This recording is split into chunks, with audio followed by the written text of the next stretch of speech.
અત્યારે તો કોઈ એવું વાતાવરણ દેખાતું નથી, બધા પોઝિટિવ જ છે. કારણ કે જે કાંઈ પણ ટેરિફ વોર ચાલે છે ઇન્ડિયા અને ચાઇના અને અમેરિકાની વચ્ચે ચાલે, તો ડેફિનેટલી ભારત એક ઉગતો દેશ છે, એના માટે આગળ વધવાનું જ છે. અને ભારત આગળ એટલી પોલિસીઓ, સારામાં સારી પોલિસી છે ઇન્વેસ્ટમેન્ટ માટે, તો આગળ જતાં ફોરેન ઇન્વેસ્ટમેન્ટ બી વધશે.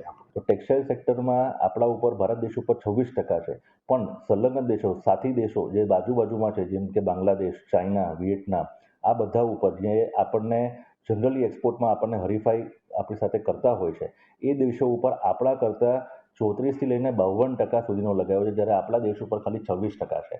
એટલે મને એમ લાગે છે કે આ જે ડિફરન્સ છે, જે આપણા અને અન્ય દેશોની વચ્ચે, એક આપણા માટે તક ઊભી કરે છે.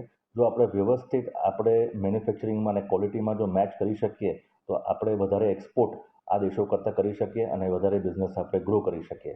આપણા દેશની જે ફાર્માસ્યુટિકલ કંપનીઓ જે અમેરિકામાં એક્સપોર્ટ કરે છે, એને આમાં કોઈ વસ્તુમાં કોઈ તકલીફ નહીં પડે. જે કરતા છે એ પ્રમાણે જ કરશે. એમને ફાયદો છે, બીજા દેશનો જે ટેરિફ વધેલો છે એના હિસાબે આપણા ત્યાંથી એક્સપોર્ટ વધશે.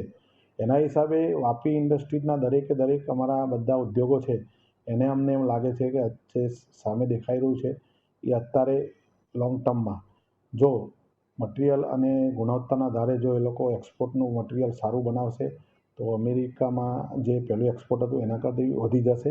અને આપણા દેશને અને આપણા ગુજરાત રાજ્યને અને આપણા વાપીને અને વાપીના ઉદ્યોગોને આમાં નજીકના ભવિષ્યમાં અમને ફાયદો દેખાઈ રહ્યો છે.